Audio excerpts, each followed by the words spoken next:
wabarakatuh. Waalaikumsalam warahmatullahi wabarakatuh. Yang terhormat Bapak Kepala Sekolah SD Negeri 115 Bengkulu Utara, yang saya hormati Bapak Ibu Dewan Guru yang hadir pada siang hari ini. Puja dan puji syukur atas kehadirat Allah Subhanahu wa Ta'ala yang telah melimpahkan rahmat dan hidayah. Tak lupa pula sholawat teriring salam marilah kita haturkan kepada Nabi besar kita Nabi Muhammad SAW. Semoga kita selalu mendapat syafaatnya hingga yaumil akhir nanti. Amin. Susunan acara diseminasi budaya positif pada siang hari ini, Selasa 31 Januari 2023.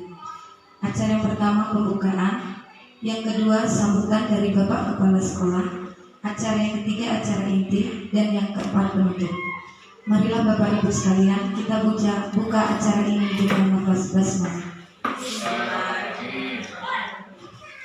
Yang kedua, sambutan dari Bapak Kepala Sekolah SD Negeri 115 Bengkulu Utara kepada Bapak dipersilakan. Warahmatullahi wabarakatuh. Bapak Ibu sekalian yang saya hormati, pertama-tama marilah kita memanjatkan puji syukur kehadirat Allah Subhanahu wa Ta'ala, yang mana pada siang hari ini kita masih diberikan kesehatan sehingga kita dapat mengikuti kegiatan diseminasi budaya positif yang insya Allah nanti akan disampaikan oleh Bu Rodia. Mudah-mudahan apa yang disampaikan oleh Bu Rodia nanti tentunya mendapatkan ridho dari Allah Subhanahu wa Ta'ala. Selain itu, Bapak Ibu sekalian yang saya hormati, mari kita semua menyampaikan salam dan salawat atas junjungan besar Nabi Muhammad SAW yang telah membimbing kita, yang telah mengajarkan kita. Mudah-mudahan di hari akhir nanti kita semua mendapatkan pertolongan beserta syafaat dari beliau. Bapak Ibu sekalian yang saya hormati, perlu kita ketahui bersama bahwasanya di era sekarang ini tentu saja dengan banyaknya perkembangan teknologi, baik teknologi komunikasi dan lain sebagainya, khususnya berkaitan dengan teknologi komunikasi, tentu saja anak didik kita banyak sekali melihat atau mungkin membaca hal-hal sesuatu berkaitan dengan budaya. Untuk itu mungkin dengan adanya kegiatan siang hari ini berkaitan dengan budaya positif, mudah-mudahan apa yang disampaikan Bu Rodia nanti bisa dikembangkan kita semua untuk menata tentu saja atau mungkin membimbing anak kita dalam kegiatan budaya perilakunya, tingkah lakunya dan lain sebagainya. Jadi mungkin tidak banyak yang saya sampaikan karena hal yang lebih mendalam dan mendetail nanti akan disampaikan oleh Bu Rodia. Mudah-mudahan sekali lagi kita dapat mengikuti dengan seksama, dengan baik, dan kita bisa terapkan dengan ke anak didik kita. Mungkin itu saja yang dapat saya sampaikan. Kurang lebihnya saya mohon maaf. Saya kiri wabillahi taufiq wal hidayah. Wassalamualaikum warahmatullahi wabarakatuh. Terima kasih kepada Bapak atas sambutannya. Baiklah Bapak Ibu sekalian, acara yang ketiga yaitu acara inti diseminasi budaya positif oleh CGP Angkatan ke-7 Bengkulu Utara. Kepada Ibu Rodia dipersilakan. Assalamualaikum warahmatullahi wabarakatuh. Alhamdulillahirrahmanirrahim. Assalatu wassalamu ala asrofil anbiya wal mursalin wa ala alihi wa sahbihi rasulillah ajmain, amma ba'd. Pertama-tama marilah kita panjatkan puji syukur kita kehadirat Allah Subhanahu wa Ta'ala, yang mana pada kesempatan siang hari ini kita semua dapat menghadiri acara diseminasi budaya positif ini tanpa ada halangan suatu apapun. Yang kedua, salam beserta salam semoga tetap curah kepada junjungan kita Nabi besar Muhammad Sallallahu Alaihi Wasallam, kepada keluarganya, sahabatnya, dan umatnya yang selalu istiqomah di jalannya. Yang terhormat Bapak Kepala Sekolah SD 115 Bengkulu Utara, yang kami hormati Bapak Ibu Guru, rekan-rekan yang hadir pada kesempatan diseminasi budaya positif ini. Yang pertama, saya ingin mengucapkan ribuan terima kasih kepada Bapak Kepala Sekolah yang telah memberikan kesempatan dan waktunya sehingga kegiatan ini dapat berjalan dengan baik. Yang kedua, saya juga tak lupa mengucapkan ribuan terima kasih kepada rekan-rekan guru atas motivasinya, dorongannya, bantuannya, dan dukungannya sehingga saya bisa sampai di tahap ini. Baiklah, Bapak Ibu Guru yang saya hormati, perlu saya sampaikan bahwa kegiatan diseminasi budaya positif ini adalah guna memenuhi kewajiban saya sebagai calon guru penggerak angkatan 7 Bengkulu Utara untuk menyelesaikan aksi nyata, yaitu pada modul 1.4 tentang budaya positif. Baiklah, sebelum acara ini, untuk menghilangkan ketegangan saya dan Bapak Ibu semua, saya ada sedikit permainan atau ice breaking yang ini juga bisa dilakukan di kelas untuk anak-anak kita semua.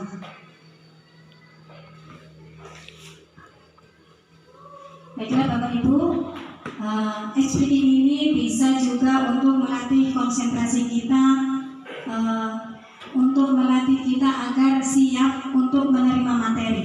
Jadi kegiatan ini bisa dilakukan sebelum memulai pelajaran.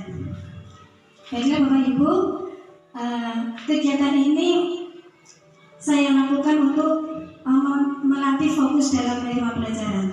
Nah, yang pertama Bapak Ibu persilakan mendengarkan instruksi dari saya. Jika ada kata guru berkata, maka laksanakan. Namun jika tidak ada kata guru berkata, maka jangan dilaksanakan. Paham? Paham. Alhamdulillah. Baiklah Bapak Ibu, dimulai ya. Coba duduk saya. Oke. Guru berkata, berdirilah.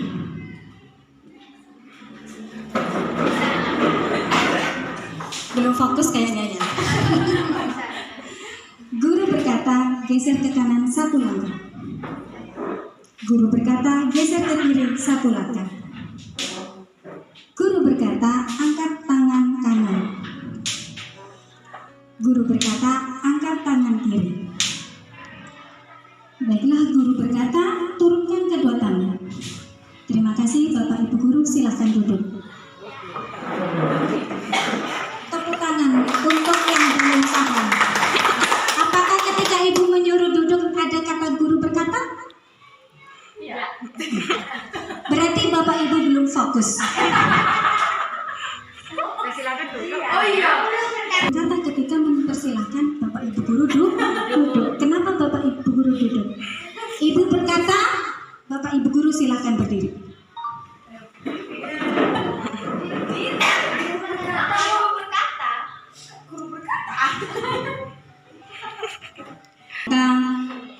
Hal seperti ini cukup menyenangkan, terutama untuk Bapak Ibu Guru, apalagi untuk anak-anak kita. Ketika ada kata guru berkata, maka laksanakan, dan ketika tidak ada kata guru berkata, maka jangan dilaksanakan.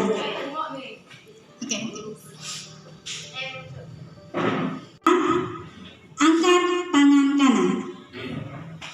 Guru berkata, angkat tangan kiri. Guru berkata, silakan duduk. Terima kasih Bapak Ibu Guru. Semoga dengan ekspresi ini Bapak Ibu fokus untuk menerima materi. Sebelum ke diseminasi budaya positif, saya ingin berbagi sedikit tentang pengalaman saya ketika saya mengikuti kegiatan diklat guru penggerak ini, yaitu di mana Sofi Pendidikan Ki Hajar Dewantara. Tujuan pendidikan menurut Ki Hajar Dewantara adalah memerdekakan manusia. Manusia yang merdeka adalah manusia yang Saya mengikuti diklat guru penggerak selama 2 bulan ini. Yang pertama yaitu saya mempelajari filosofi pendidikan Ki Hajar Dewantara. Tujuan pendidikan menurut Ki Hajar Dewantara adalah memerdekakan manusia.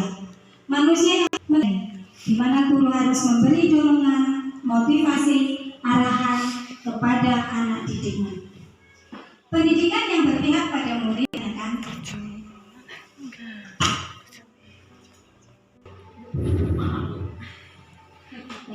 Kelas perlu merasa aman. Nah, ini contoh keyakinan kelas 1.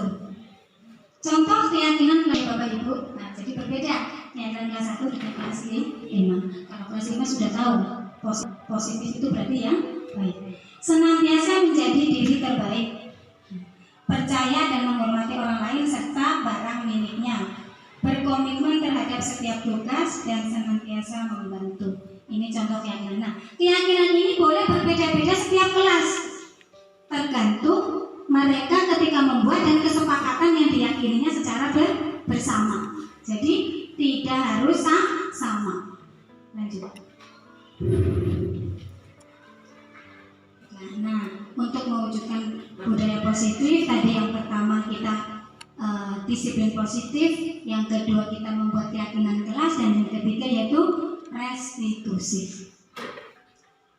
Restitusi merupakan proses menciptakan kondisi bagi murid untuk memperbaiki kesalahan mereka sehingga mereka dapat kembali pada kelompok mereka dengan karakter yang lebih baik. Restitusi merupakan pendekatan untuk menciptakan disiplin positif. Danny Gosen dalam bukunya Restructuring Discipline ada 3 motivasi. Yang pertama, motivasi untuk menghindari ketidaknyamanan atau hukuman. Yang kedua, motivasi penghargaan dari orang lain. Yang ketiga yaitu motivasi untuk menjadi orang yang mereka inginkan dan mereka hargai diri sendiri dengan nilai-nilai yang mereka percaya. Baiklah Bapak Ibu, motivasi untuk menghindari ketidaknyamanan atau hukuman. Nah, seperti tadi yang sudah diberikan contoh di depan, ketika anak membuang sampah pada tempatnya, itu mereka motivasi karena mereka agar tidak mendapatkan hukuman. Ya Bapak Ibu, jadi tugas kita adalah memotivasi anak intrinsik, maksudnya motivasi yang berasal dari diri mereka sendiri, bukan karena hukuman, ancaman ataupun iming-iming ataupun hadiah. Seperti itu. Apapun yang mereka lakukan, seperti mereka datang ke sekolah tepat waktu, seperti mereka mengerjakan tugas, itu motivasinya seharusnya bukan motivasi karena ketidaknyamanan dengan guru, karena ingin mendapatkan hadiah, ataupun karena ingin mendapatkan pujian. Tetapi seharusnya mereka mendapatkan motivasi intrinsik, yaitu dari dalam diri mereka, yaitu motivasi yang ketiga yang seharusnya ada di diri anak-anak dan semua orang, untuk menjadi orang yang mereka inginkan dan menghargai diri sendiri dengan nilai-nilai yang mereka percaya.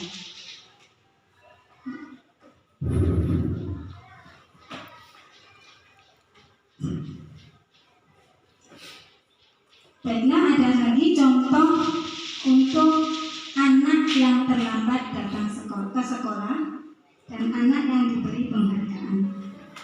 Untuk anak yang datang terlambat ke sekolah, maka kita seharusnya tidak memberikan hukuman ya Bapak Ibu ya, tetapi kita menggunakan restitusi. Nanti kita bahas di segitiga restitusi. Nah, anak yang diberi penghargaan, baiklah Bapak Ibu, selama ini di sekolah kita, di sekolah saya juga memberikan penghargaan kepada anak itu merupakan sesuatu hal yang efektif, ya enggak Bu? Karena dengan diberikan hadiah penghargaan pasti anak akan semangat, akan termotivasi. Nah, tetapi penghargaan itu tidak sesuai. Kenapa? Karena pengaruhnya jangka pendek, tidak efektif, merusak hubungan, mengurangi ketepatan, kualitas, mematikan kualitas dan menghukum. Kenapa? Ketika anak tidak diberi penghargaan, maka dia tidak akan melakukannya. Itu seperti contohnya, ya. Jadi penghargaan itu belum tepat, walaupun kita tidak setuju dengan hal itu, tetapi kita harus mencobanya untuk tidak melakukan yang seperti itu.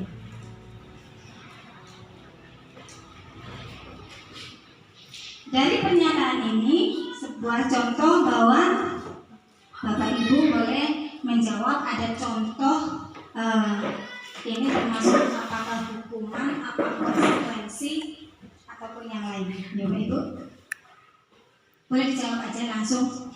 Lari mengelilingi lapangan basket 2 kali karena terlambat hadir di sekolah. Itu termasuk hukuman, konsekuensi ataupun apa?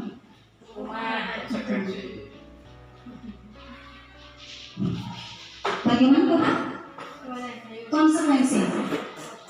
Siapa yang setuju dengan konsekuensi? Tidak ya Bapak Ibu. Lari mengelilingi lapangan itu menyakitkan. Nah, ini menyakitkan. Jadi bukan konsekuensi. Kalau menyakitkan, kalau konsekuensi itu bentuknya tidak menyakitkan. Nah, jadi kalau yang menyakitkan itu namanya hukuman. Membersihkan coretan yang dibuatnya di meja tulis, konsekuensi atau hukuman?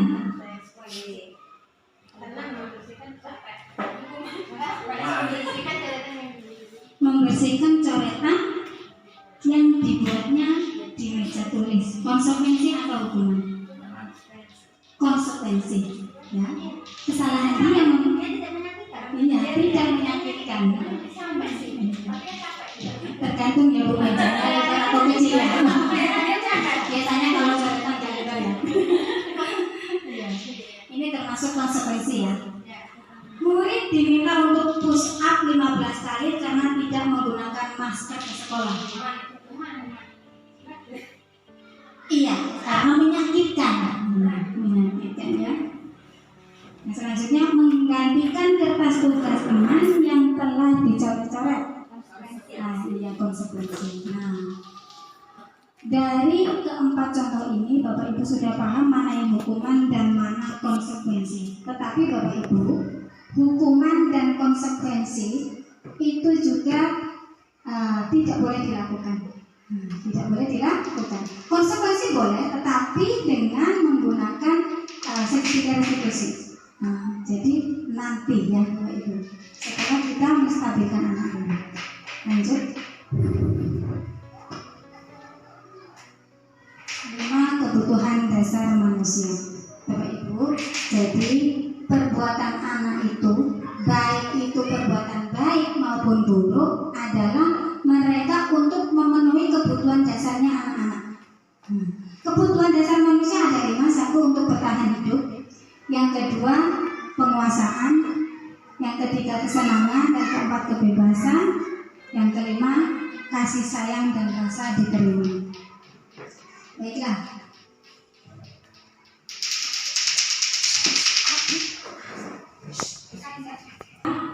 Untuk selanjutnya yaitu kita akan bersama-sama melihat bahwa 5 kebutuhan dasar manusia. Yang pertama yaitu kebutuhan untuk bertahan hidup. Kebutuhan untuk bertahan hidup yaitu bersifat fisiologis. Untuk bertahan hidup misalnya kesehatan, rumah, dan makanan. Dan kebutuhan dasar yang kedua yaitu kebutuhan kasih sayang dan rasa diterima. Kebutuhan ini bersifat psikologis karena kebutuhan ini untuk disayangi dan diterima meliputi kebutuhan akan hubungan dan koneksi sosial, kebutuhan untuk memberi dan menerima kasih sayang, dan kebutuhan untuk merasa menjadi bagian dari suatu kelompok. Yang ketiga yaitu kebutuhan kebebasan. Kebutuhan kebebasan berhubungan dengan kekuatan untuk mencapai sesuatu, menjadi kompeten, menjadi terampil, diakui atas prestasi dan keterampilan kita, didengarkan dan dimiliki rasa harga diri. Yang keempat yaitu kebutuhan kesenangan. Kebutuhan akan kemandirian, otonomi, memiliki pilihan dan mampu mengendalikan arah hidup seseorang Dan yang kelima, kebutuhan untuk mencari kesenangan, bermain, dan ketawa. Nah, 5 kebutuhan dasar ini harus dipenuhi oleh setiap manusia untuk anak-anak maupun orang dewasa. Ketika kelima kebutuhan dasar ini tidak terpenuhi, maka akan terjadi hal-hal yang kita tidak inginkan. Misalnya kecewa, sedih, marah. Nah, salah satu contohnya ketika anak marah, pasti dia ingin kebutuhan dasarnya tidak terpenuhi, yaitu kebutuhan dasar kasih sayang. Seperti itu.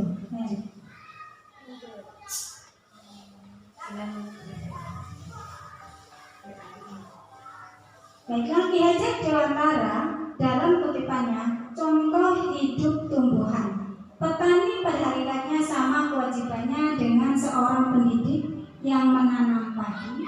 Misalnya hanya dapat menuntun tumbuh padi, ia dapat memperbaiki kondisi tanah, memelihara tanaman, dan membasmi ulat. Dr. William Glasser, seorang psikiater dari Amerika, menyatakan seluruh tindakan manusia memiliki tujuan tertentu, yaitu memenuhi kebutuhan dasarnya. Ketika kelima kebutuhan dasarnya terpenuhi secara memadai, maka murid akan tumbuh seimbang dan memadai. Sebaliknya, ketika kelima kebutuhan dasar tidak terpenuhi, maka akan timbul mengalami emosi negatif seperti bosan, kecewa, sedih, bahkan mereka dapat melakukan perbuatan yang bertentangan dengan nilai kebajikan. Dengan kata lain, perilaku buruk seseorang biasanya respon dari kebutuhan dasar yang tidak terpenuhi. Agar murid dapat belajar dengan baik, maka kelima kebutuhan dasar tersebut harus terpenuhi. Pada saat murid melakukan hal buruk, maka kita sebagai guru harus memahami kebutuhan dasar apa yang belum terpenuhi dan mengajak murid untuk merefleksi agar mereka dapat belajar dari kesalahannya.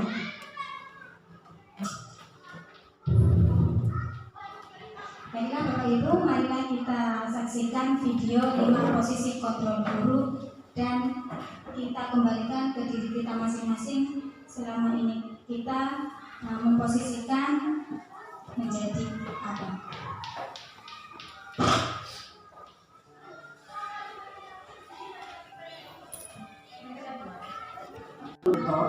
Dan 5 posisi manajer. Untuk lebih memahami kelima posisi tersebut, mari kita saksikan kasus nyata yang terlambat hadir 20 menit di sekolah dan melihat bagaimana kelima posisi kontrol dalam menghadapi masalah tersebut.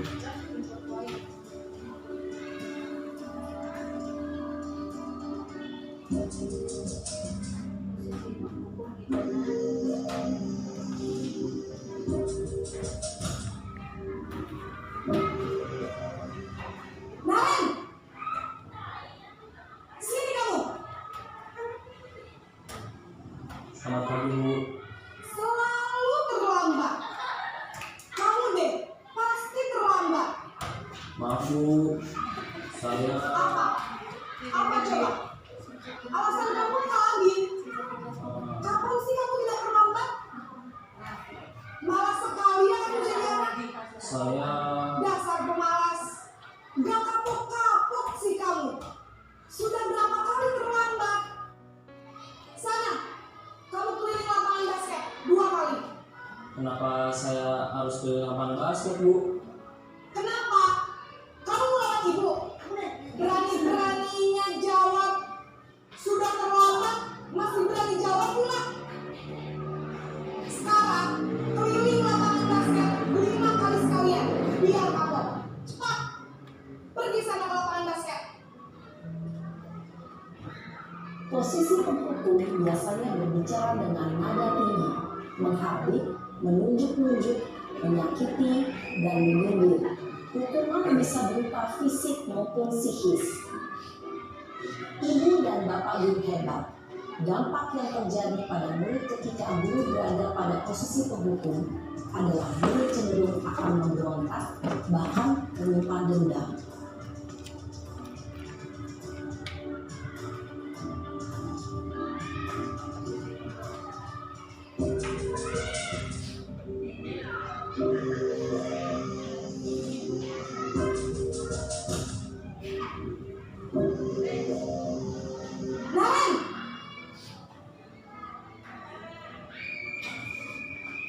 Selamat pagi Bu. Naren, kamu kenapa terlambat lagi, nak? Ya Tuhan, Naren, kamu senang ya bikin ibu susah ya? Kalau kamu terlambat lagi, nanti ibu yang ditegur bapak kepala sekolah, nak. Disangka ibu tidak bisa membina kamu. Duh, gimana ini? Maaf Bu. Duh, Gusti Naren, kamu suka ya kalau ibu tegur bapak kepala sekolah? Terus, sekarang ibu harus tulis apa yang ibu absen? Ini kamu sudah sering terlambat loh. Ibu harus apa coba? Maaf Bu. Maaf sekali.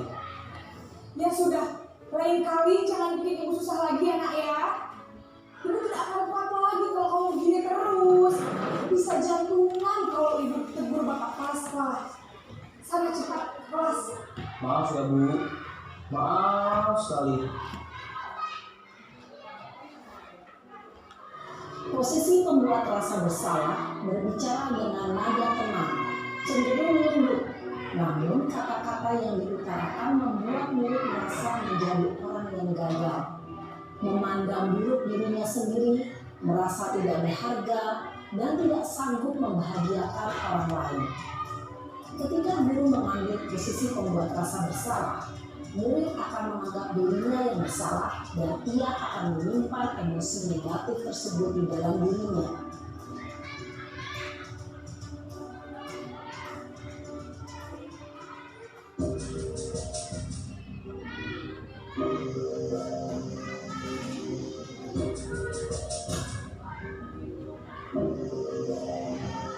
Naren,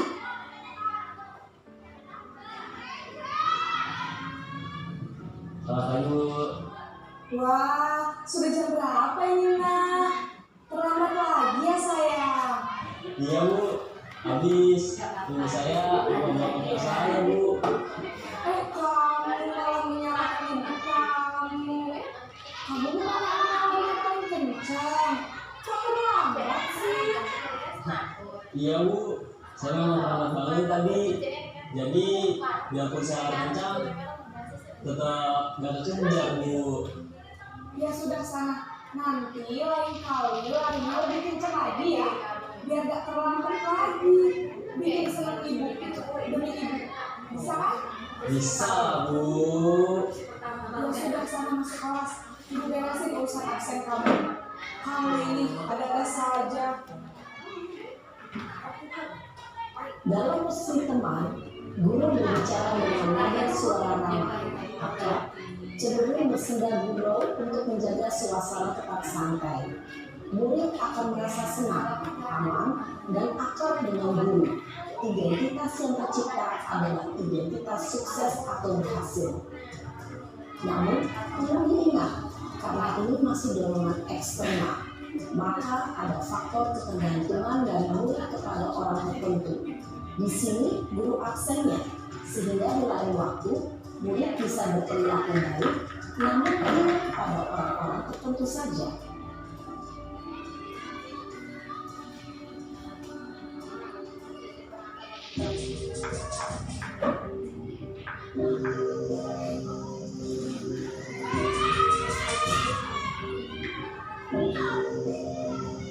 Naren,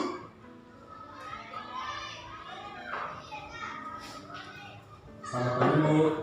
Naren, apa peraturan sekolah kita tentang jam berapa kita harus masuk sekolah, nak?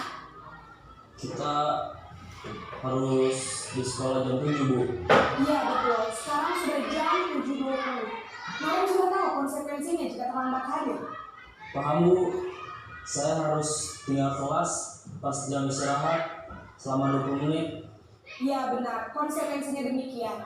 Jadi nanti jam 9.30 pas istirahat, kamu harus tinggal di kelas, kerjakan tugas tambahan untuk ketertinggalan kamu, ya? Baik Bu. Posisi pemantau mengandalkan perhitungan atau data untuk mengontrol murid. Guru mengarahkan murid berdasarkan peraturan dan konsekuensi. Seorang pemantau menunjukkan bahasa tubuh dan ekspresi wajah yang datar dan cenderung formal.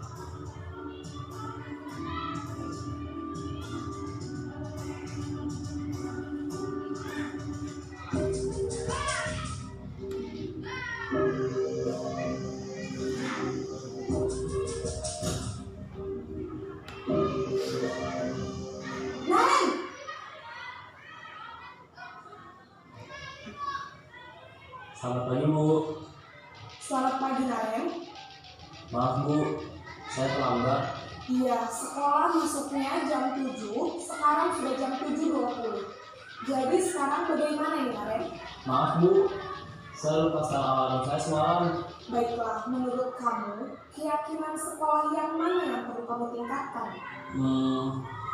Menghargai diri sendiri dan orang lain mungkin ya Bu. Setuju. Jadi, apakah Naren meyakini prinsip saling menghormati tersebut? Iya Bu, saya meyakininya. Apakah Naren bersedia memperbaiki masalah keterlambatan ini? Bersedia Bu. Bagaimana kamu akan perbaiki masalah keterlambatan ini? Saya akan coba untuk tidak lupa menyetel alarm saya Bu. Baik, kalau Naren lupa menyetel alarm di rumah, ada orang yang kira-kira bisa bantu mengingatkan tidak? Ada Bu, kakak saya, Kak Emma. Ada lagi selain Kak Emma? Selain Kak Emma, ada ibu saya. Baik, jadi yang mengingatkan Naren adalah Kak Emma dan ibu kamu ya? Kira-kira akan mulai set alarm kapan nih Naren? Setelah pulang sekolah, akan segera saya lakukan. Baik, jadi Naren akan setel alarm untuk bangun besok pagi dan akan diingatkan oleh kakak dan ibu dan Naren ya. Ada lagi yang mungkin perlu dilakukan Naren agar tidak terlambat bangun lagi? Tidak ada Bu. Baik Naren, terima kasih untuk kerjasama kamu. Sekarang kamu perlu kembali ke kelas untuk belajar. Baik Bu, terima kasih. Posisi manajer adalah posisi kontrol yang disarankan untuk membimbing murid memiliki sikap disiplin yang positif, yaitu murid yang mandiri, bertanggung jawab, dan dapat memecahkan masalah. Tujuan dari posisi ini adalah agar murid dapat berefleksi atas tindakannya. Guru akan dengan tulus memberikan pertanyaan-pertanyaan bermakna, sehingga membuat murid dapat belajar dari kesalahannya dan mencari sebuah solusi untuk menyelesaikannya. Ibu dan Bapak guru hebat, setelah mengamati adegan kelima posisi kontrol tadi, kira-kira posisi mana yang paling ideal? Posisi mana yang dapat menunjang motivasi intrinsik murid? Ya, tentu posisi manajer. Posisi ini memang posisi ideal yang ingin dituju setiap pendidik. Pada posisi inilah, guru dapat menerapkan disiplin positif yang berpihak pada murid, yang memerdekakan murid. Perjalanan seorang pendidik tentunya tidak mudah untuk sampai pada posisi seorang manajer. Namun, tujuan kita pasti, yaitu menciptakan murid-murid yang mandiri, merdeka, dan bertanggung jawab. Semoga penggambaran 5 posisi kontrol yang telah diperlihatkan ini dapat menjadi ajar refleksi bagi kita semua, agar dapat terus mengasah dan menerapkan disiplin positif yang memerdekakan murid. Mari terus berlatih dan bersemangat. Selamat menerapkan. Salam dan bahagia Ibu dan Bapak guru hebat.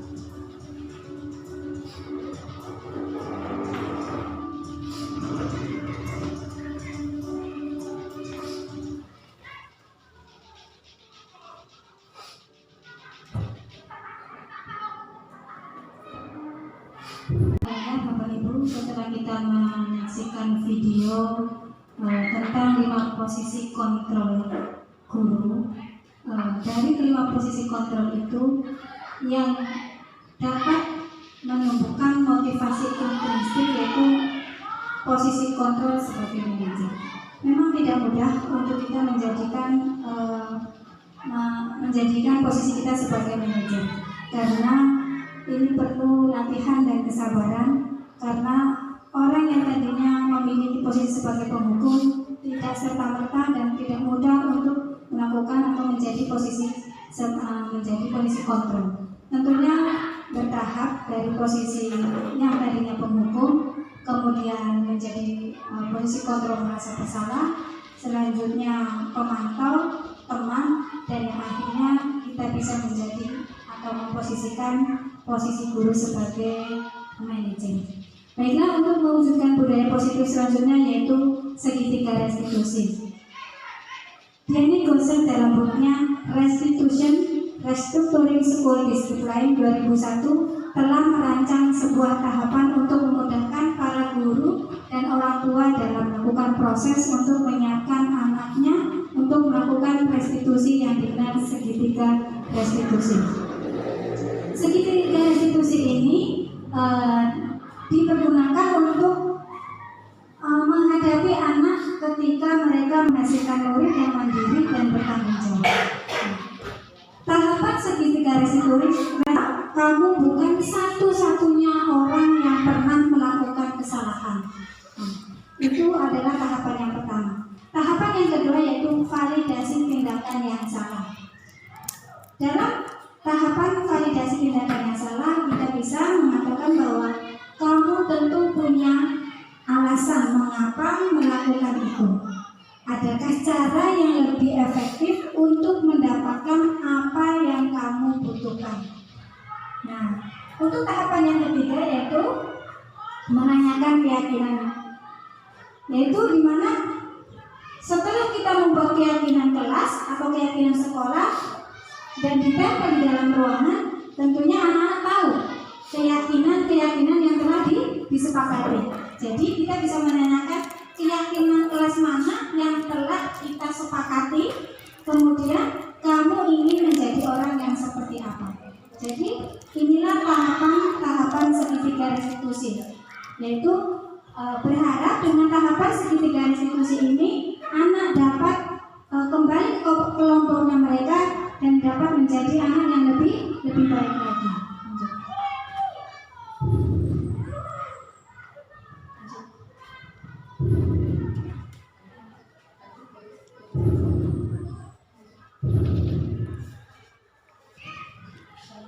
Baiklah, penting untuk menanyakan kepada anak kehidupan seperti apa nantinya yang mereka inginkan. Apakah kamu ingin menjadi orang yang sukses, bertanggung jawab, atau bisa dipercaya? Kebanyakan anak akan mengatakan iya ketika mereka ditanya hal-hal yang positif. Tapi mereka tidak tahu bagaimana caranya menjadi orang seperti itu.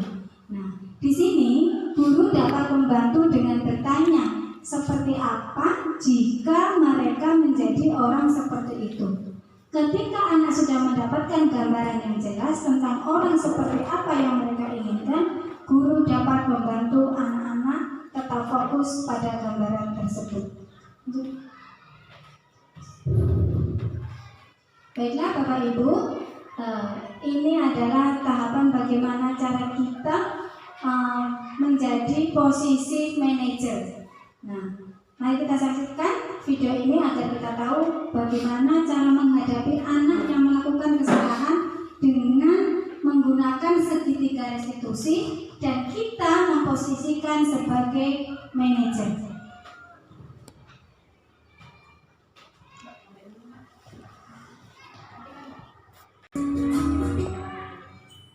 Salam dan bahagia Ibu dan Bapak Guru hebat. Pada video kali ini kita akan membahas tentang salah satu program disiplin positif yang diterapkan. Baiklah Bapak Ibu, setelah kita menyaksikan video bagaimana cara kita menghadapi anak yang melakukan kesalahan atau melakukan perilaku yang tidak baik dengan cara menggunakan segitiga restitusi dan kita sebagai guru memposisikan sebagai manajer, berharap anak dapat tumbuh dan dapat motivasi intrinsik yang ada pada anak. Jadi anak akan melakukan suatu hal kebaikan bukan karena ancaman, hukuman ataupun penghargaan, tetapi mereka akan melakukan disiplin positif dengan cara ataupun mereka melakukan disiplin positif oleh motivasi dari dalam diri mereka, yaitu motivasi intrinsik. Baiklah Bapak Ibu, itulah paparan kami tentang budaya positif. Jadi untuk menciptakan budaya positif di sekolah serta murid yang berkarakter dapat dilakukan dengan cara menerapkan nilai-nilai positif dan nilai kebajikan universal dengan cara membuat keyakinan kelas atau sekolah, mengambil posisi kontrol manajer dalam menangani masalah serta melakukan tahapan segitiga restitusi. Baiklah Bapak Ibu, terima kasih. Semoga yang saya sampaikan ini dapat bermanfaat dan Bapak Ibu guru semua mendapatkan ilmunya sehingga dapat mengimplementasikannya di sekolah kita dan di sekolah masing-masing. Terima kasih, saya akhiri. Billahi taufiq wal hidayah. Wassalamualaikum warahmatullahi wabarakatuh.